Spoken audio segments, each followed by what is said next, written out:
Hello friends, welcome to cyber hacks YouTube channel. दोस्तों, मैं हूं रमन गुप्ता और माइक्रोसॉफ्ट ऑफिस की सीरीज़ में ये हमारा अगला वीडियो है।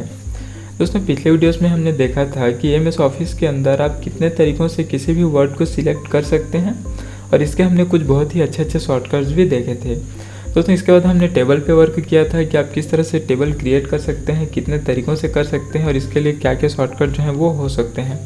हमने बिल्कुल डिटेल से इन दोनों ही वीडियो को देखा था दोस्तों, और अब हम जो है इसके आगे की वीडियोस आज देखने वाले हैं। तो इस वीडियो में मैं आपको बताऊंगा कि आप किस तरह से एमएस ऑफिस के अंदर किसी इमेज को ऐड कर सकते हैं और किस तरह से एक इमेज के अंदर वर्क किया जाता है।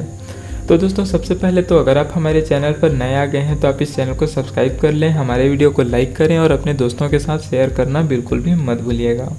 तो चलिए शुरू करते हैं। तो दोस्तों, सबसे पहले मैं अपना वर्ड यहाँ से ओपन कर लेता हूँ। मैं यहाँ पर वर्ड 2013 पे वर्क कर रहा हूँ, लेकिन अगर आप वर्ड के किसी और वर्जन पर हैं, अगर आप 2016 पर हैं, 2019 पर हैं दोस्तों, तो भी आप इस ट्यूटोरियल को फॉलो कर सकते हैं। आपको कोई भी परेशानी यहाँ पर नहीं होने वाली।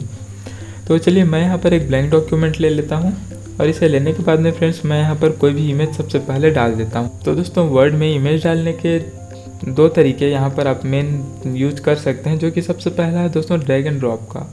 अगर आप विंडोज़ 10, विंडोज़ 8 या विंडोज़ 7 इस्तेमाल कर रहे हैं दोस्तों, तब तो आपको बहुत ही ज़्यादा आसान लगेगा अगर आप यहाँ पर ड्रैग एंड ड्रॉप का इस्तेमाल करें। तो चलिए, सबसे पहले मैं अपना वो इमेज ओपन कर लेता हूँ जिसे मैं यहाँ पर डालना चाहता हूँ, यानी कि इंसर्ट करना चाहता हूँ।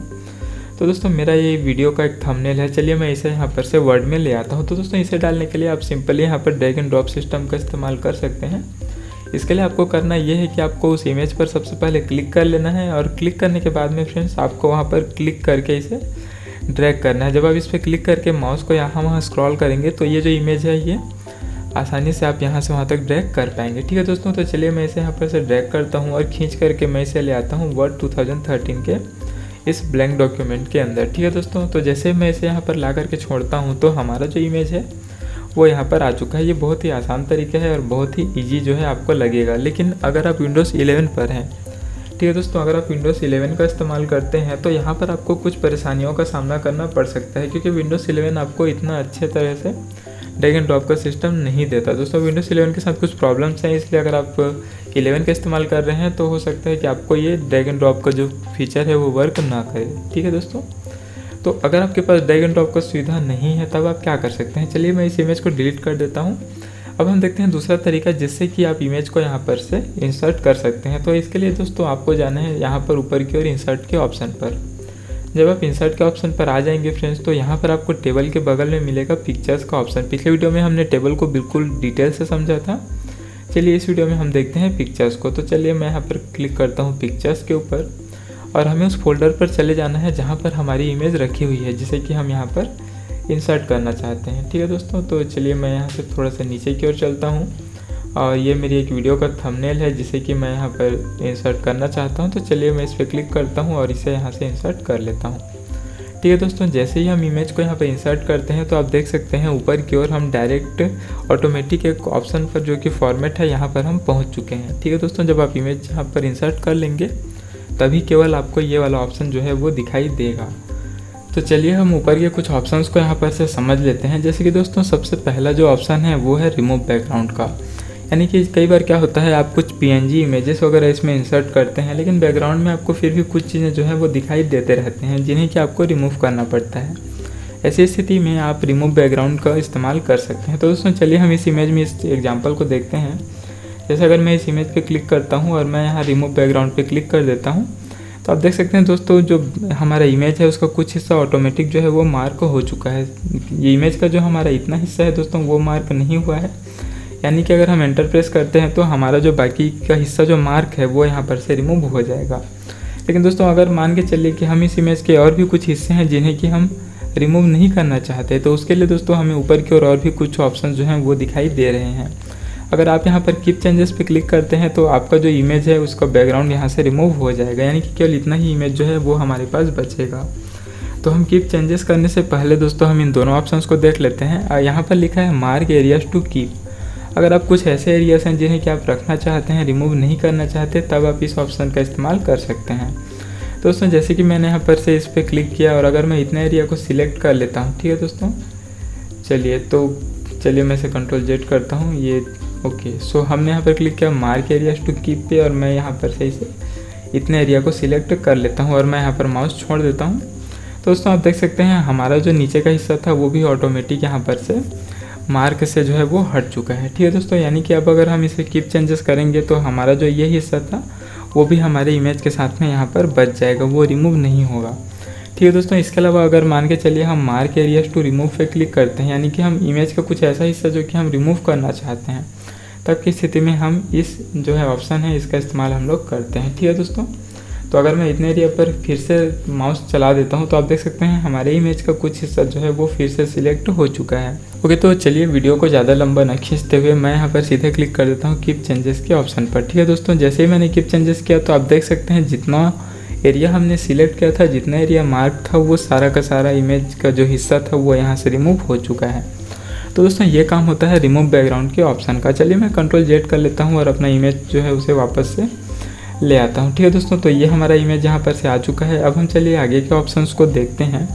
तो यहाँ पर आपको मिलेगा दोस्तों करेक्शंस का ऑप्शन। यहाँ पर दोस्तों आप इसे साफ कर सकते हैं या फिर सॉफ्ट कर सकते हैं, तो ये आपके ऊपर डिपेंड करता है दोस्तों कि आप किस तरह के ऑप्शंस को सिलेक्ट करते हैं। यहाँ पर आप ब्राइटनेस और कॉन्ट्रास्ट को भी जो है अपने हिसाब से मेंटेन कर सकते हैं।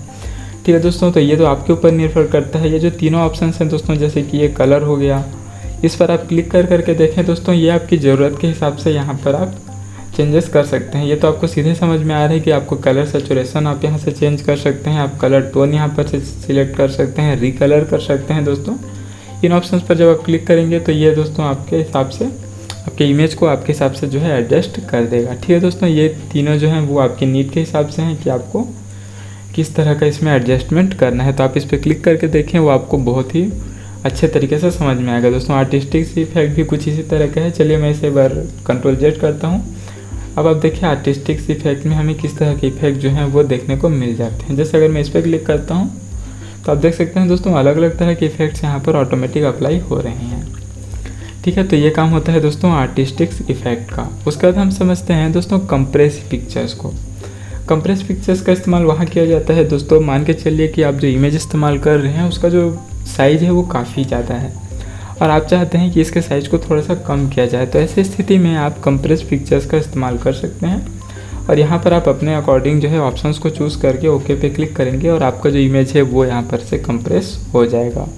ओके, तो चलिए अब देखते हैं चेंज पिक्चर के ऑप्शन को। दोस्तों चेंज पिक्चर का जो इस्तेमाल है वो आपको कई बार करना पड़ सकता है। तो इसमें होता क्या है कि अगर मान के चलिए हम ये जो इमेज है हम इसे चेंज करना चाहते हैं, तो सिंपली हमें इस पर क्लिक करना है और हम यहाँ पर क्लिक करेंगे चेंज पिक्चर के ऑप्शन पर और हम अपना जो फाइल का लोकेशन है उसे यहाँ पर से सिलेक्ट कर लेते हैं।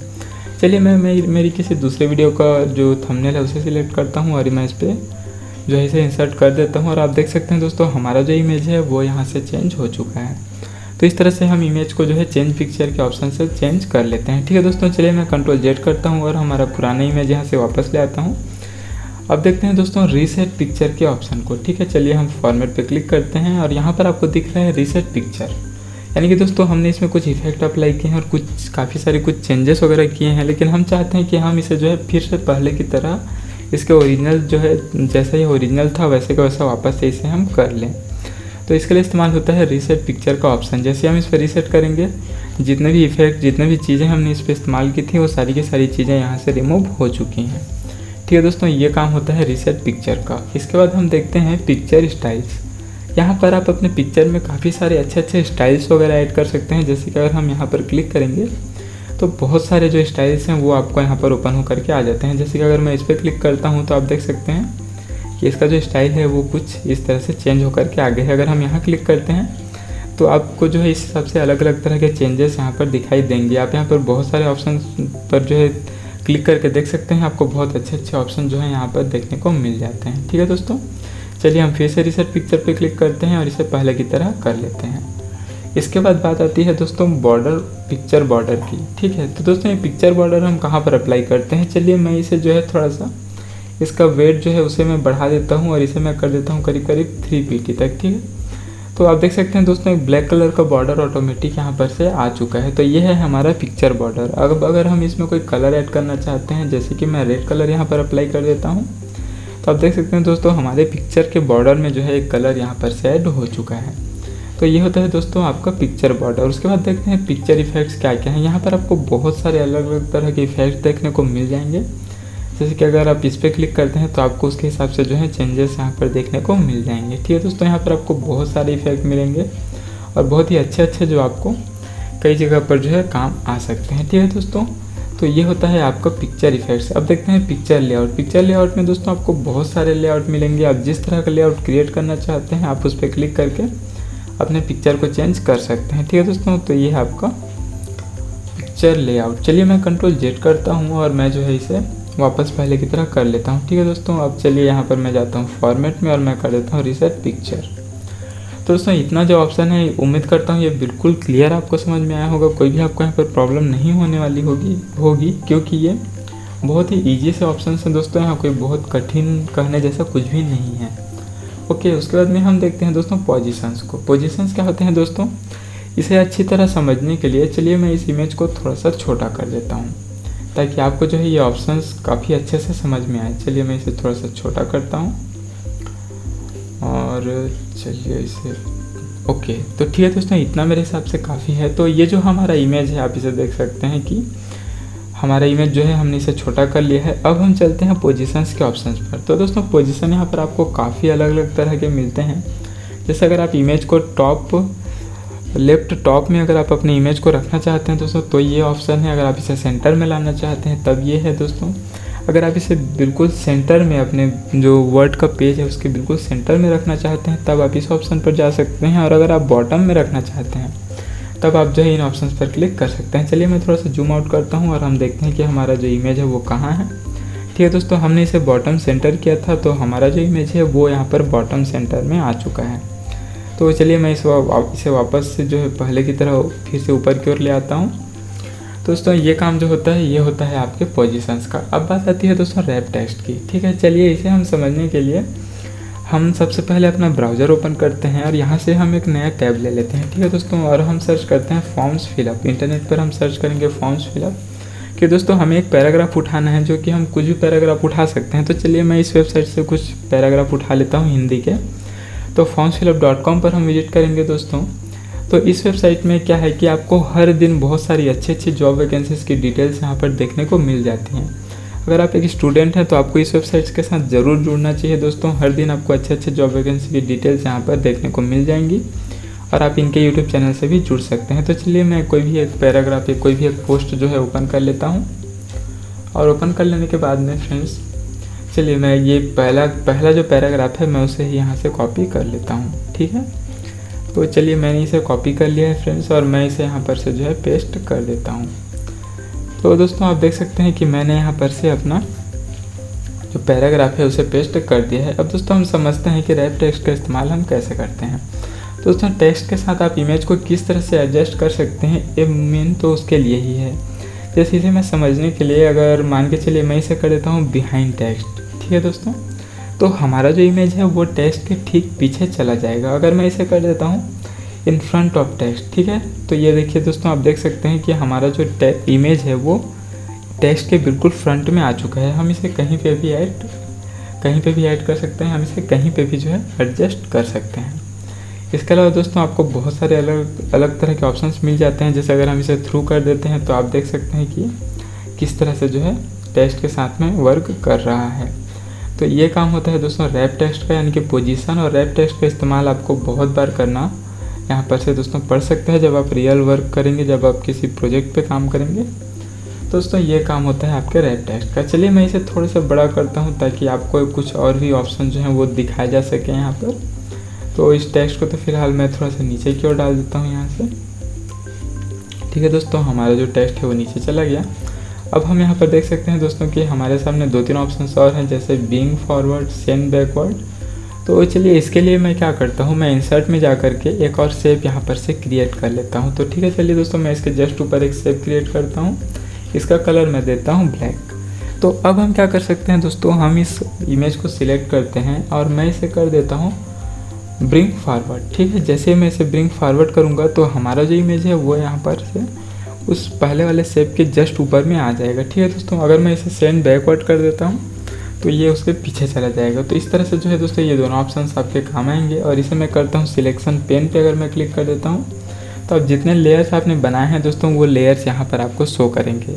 अगर आपने कभी फोटोशॉप पे वर्क किया होगा तो आप लेयर्स को बहुत ही अच्छी तरह से समझते हैं। ठीक है दोस्तों, तो आप किस ऑब्जेक्ट को सिलेक्ट करना चाहते हैं वो आपके सिलेक्शन पेन से जो है आप बहुत ही आसानी से कर सकते हैं। उसका आता है दोस्तों अलाइनमेंट। आप समझते होंगे दोस्तों कि हम इसे कहाँ पर अलाइन करना चाहते हैं। हम इसे सेंटर में रखना चाहते हैं, हम इसे लेफ्ट में रखना चाहते हैं। तो ये होता है अलाइनमेंट। अलाइनमेंट आप बहुत अच्छी तरह से समझते होंगे दोस्तों। ठीक है, चलिए हम चलते हैं रोटेट पे। और रोटेट पे फ्रेंड्स, अगर आप इमेज को किसी भी दिशा में रोटेट करना चाहते हैं, 90 डिग्री लेफ्ट, 90 डिग्री राइट, या फिर वर्टिकल, हॉरिजॉन्टल, तो वो सारा काम जो है आप यहाँ पर रोटेशन से कर सकते हैं। ठीक है दोस्तों, अब हमारा जो आखिरी ऑप्शन है हम उस पर क्लिक करते हैं, जो कि है क्रॉप का।